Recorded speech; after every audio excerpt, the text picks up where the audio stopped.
কুরআন মধুর বাণী আমি যখনই শুনি আমার মন ভরে যায়।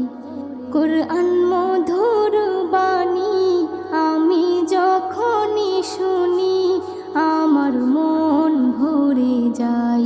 শোনো মুমিন মুসলমান, পড়ে দেখো না কুরআন, কত শান্তি পাওয়া যায়। কুরআন